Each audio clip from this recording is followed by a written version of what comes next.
Hello friends, मैं पंकज मलिक महाकाल की नगरी उज्जैन मध्य प्रदेश से आपका बहुत स्वागत करता हूं अपने चैनल पे।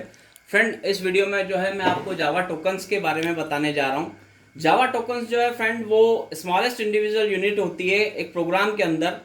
ये सिंबल हो सकते हैं या कैरेक्टर्स हो सकते हैं। जावा जो हमें प्रोवाइड करता है टोकन्स, उसके अंदर कीवर्ड्स आते हैं, आइडेंटिफायर्स आते हैं, लिटरल्स आते हैं, पंक्चुएटर्स आते हैं और ऑपरेटर्स आते हैं। तो फ्रेंड, इसको हम वन बाय वन समझते हैं। सबसे पहले कीवर्ड्स जो है फ्रेंड्स, वो किसी भी प्रोग्रामिंग लैंग्वेज के लिए रिजर्व वर्ड होते हैं, अर्थात उन शब्दों का उस प्रोग्रामिंग लैंग्वेज में पहले से ही कोई मीनिंग डिक्लेयर्ड रहता है।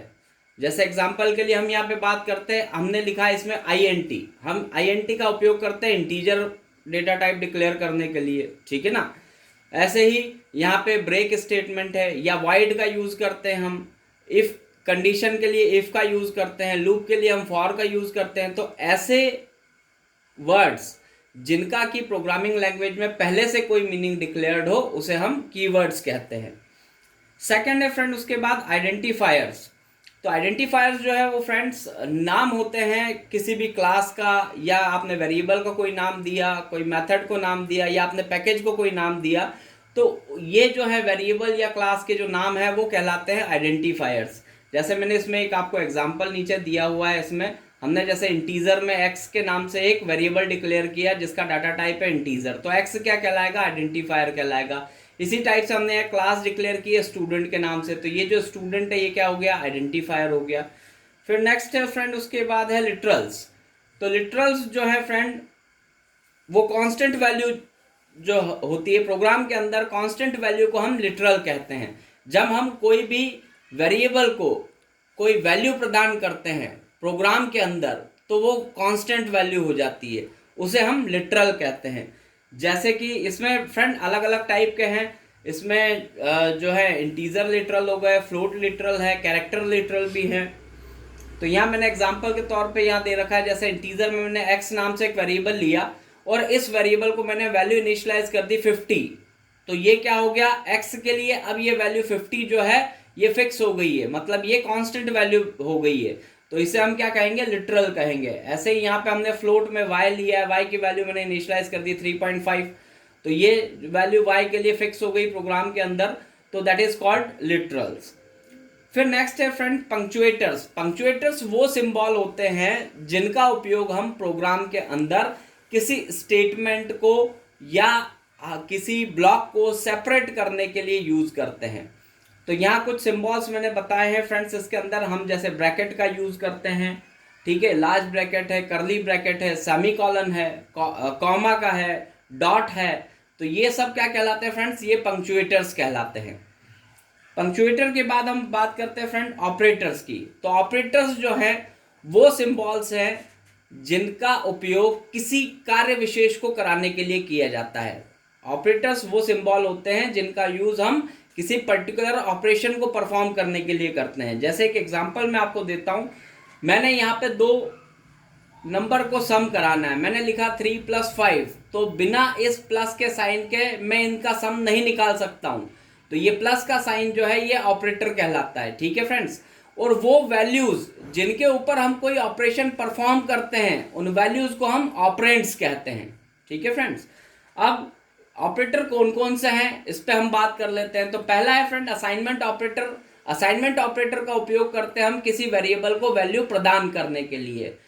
इसके लिए हम इक्वल का साइन यूज करते हैं। बिना ये इक्वल का साइन यूज किए मैं किसी भी वेरिएबल को वैल्यू प्रदान नहीं कर सकता हूं। तो इक्वल का जो साइन है ये असाइनमेंट ऑपरेटर कहलाता है। सेकंड है friend arithmetic operators. Arithmetic operators का यूज हम मैथमेटिकल कैलकुलेशन के लिए करते हैं, जैसे कि इसमें प्लस, माइनस, मल्टीप्लिकेशन, डिवीजन, ये चारों जो हैं ये कहलाते हैं अरिथमेटिक ऑपरेटर। फिर फ्रेंड उसके बाद है लॉजिकल ऑपरेटर्स। लॉजिकल ऑपरेटर्स का यूज प्रोग्राम में एक ही जगह पर एक से अधिक कंडीशन देने के लिए इसका यूज करते हैं हम। एंड ऑपरेटर, अगर दो या दो से अधिक कंडीशन ट्रू होंगी तभी उसका स्टेटमेंट एग्जीक्यूट होगा। जबकि और ऑपरेटर में अगर आपने दो या दो से ज्यादा कंडीशन रखी हैं और उन सारी कंडीशन में कोई एक कंडीशन भी अगर ट्रू हो गई तो उसका स्टेटमेंट एग्जीक्यूट होगा, वरना नहीं होगा। फिर नॉट ऑपरेटर जो है वो ट्रू को फॉल्स में और फॉल्स को ट्रू में चेंज कर देता है। फ्रेंड उसके बाद नेक्स्ट है हमारा रिलेशनल ऑपरेटर। रिलेशनल ऑपरेटर का यूज हम दो वैल्यूज को आपस में कंपेयर करने के लिए करते हैं कि ये वैल्यू एक दूसरे से बड़ी है, छोटी है, जैसी भी है। तो मेनली 6 टाइप के रिलेशनल ऑपरेटर्स हैं इसमें, less than, greater than, less than equal to, greater than equal to and not equal to. Next है फ्रेंड उसके बाद में मॉड्यूलस ऑपरेटर। मॉड्यूलस ऑपरेटर का यूज जो है फ्रेंड वो रिमाइंडर की वैल्यू निकालने के लिए किया जाता है। अगर हमें शेषफल की संख्या निकालना हो तो उसके लिए हम मॉड्यूलस ऑपरेटर का यूज करते हैं, और इसके लिए फ्रेंड जो है हम परसेंट के साइन का यूज करते हैं मॉड्यूलस ऑपरेटर के लिए। तो यहाँ सपोज मैंने यहाँ मैंने जो है इंटीजर में वेरिएबल दिए हैं एक्स और वाई के नाम से, डी एक वेरिएबल लिया जिसमें डिवीजन की वैल्यू आएगी, और आर लिया जिसमें रिमाइंडर की वैल्यू आएगी। इसमें फ्रेंड एक बात ध्यान रखने के लिए है, वो ये है कि मॉड्यूलस ऑपरेटर का यूज हम केवल और केवल इंटीजर डाटा टाइप के साथ ही कर सकते हैं। तो फ्रेंड जैसा कि मैंने आपको बताया, यहाँ मैंने वेरिएबल डिक्लेयर किए हैं एक्स, वाई, डी और आर के नाम से। तो मैंने एक्स को वैल्यू इनिशियलाइज कर दी 17, वाई को इनिशियलाइज किया है 3। अब अगर मैं लिखता हूँ formula D equals to X upon Y, X upon Y, तो ये मैंने जो लगाया है एक्स अपॉन वाई, ये रिलेशनल ये हमारा जो है अरिथमेटिक ऑपरेटर है। तो इसका मतलब ये क्या हो गया 17/3। तो इसका जो आंसर अगर आप यहाँ देखें तो 17 को हमने अगर 3 से डिवाइड किया तो ये 5 टाइम जाएगा। तो यहाँ पे हमारे को जो है आंसर मिलेगा वो 5 मिलेगा। ये हमारे को क्या मिल रहा है फ्रेंड, इसमें डिवीजन की वैल्यू मिल रही है। लेकिन अगर मुझे निकालना है रिमाइंडर की वैल्यू, तो उस केस में मुझे लिखना पड़ेगा ये r is equals to, R के अंदर मुझे स्टोर कराना है इनके रिमाइंडर की वैल्यू। तो r मैंने एक वेरिएबल यहाँ लिया हुआ है, तो यहाँ मैंने लिखा r is equals to X mod Y, मतलब कि 17 मॉड 3। तो इसका जो आंसर आएगा फ्रेंड, रिमाइंडर बच रहा है 2, तो इसका जो आंसर आएगा वो आएगा 2। तो फ्रेंड होप सो आपको ये समझ में आया होगा अच्छे से। अब नेक्स्ट ऑपरेटर की तरफ बढ़ते हैं अपन इसके अंदर। नेक्स्ट है इंक्रीमेंट और डिक्रीमेंट ऑपरेटर। तो फ्रेंड इंक्रीमेंट ऑपरेटर किसी भी ऑपरेंड की संख्या को 1 से बढ़ा देता है, जबकि डिक्रीमेंट ऑपरेटर किसी भी ऑपरेंड की संख्या को 1 से घटा देता है या कम कर देता है। इसको हम दो तरीके से यूज कर सकते हैं, प्रीफिक्स और पोस्ट फिक्स।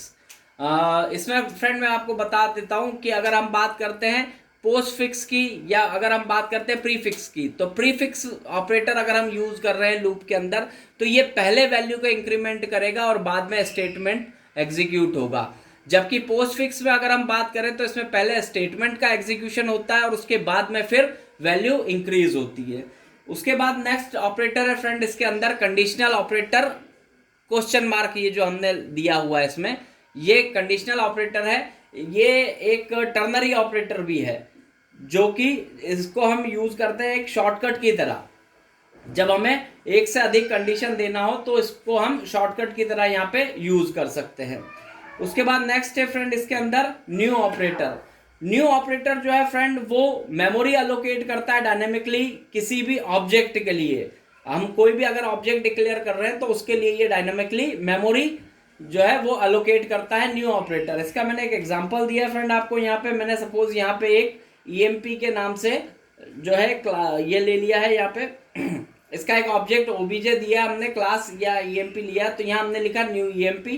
तो ये न्यू ऑपरेटर क्या करेगा, इस EMP क्लास के लिए जो है वो मेमोरी अलोकेट करेगा। फिर नेक्स्ट है इसके बाद friend dot operator. Dot operator जो है फ्रेंड इसका यूज हम करते हैं एक्सेस कराने के लिए क्लास के किसी भी इंडिविजुअल मेंबर को। हमको क्लास में किसी भी इंडिविजुअल मेंबर को अगर एक्सेस करना है तो हम डॉट ऑपरेटर के थ्रू उसको कर सकते हैं। फिर इस क्लास का मेंबर कोई भी हो सकता है, मेथड हो सकता है या डाटा मेंबर हो सकता है। तो फ्रेंड यहाँ पे मैंने एक एग्जांपल दिया है इसके लिए। यहाँ मैंने EMP एक क्लास ली जिसका एक ऑब्जेक्ट लिया है, और फिर मैंने इस ऑब्जेक्ट के थ्रू एम्प्लॉय का नाम वो यहाँ पे इनिशियलाइज किया है। फिर ऑब्जेक्ट के थ्रू ऑब्जेक्ट डॉट सैलरी, यहाँ मैंने इसका सैलरी की वैल्यू इनिशियलाइज करी है। तो फ्रेंड अगर आपको मेरा ये वीडियो पसंद आया हो तो प्लीज़ इसे लाइक करें और सब्सक्राइब करें और बेल आइकन को क्लिक करना ना भूलें। Thank you.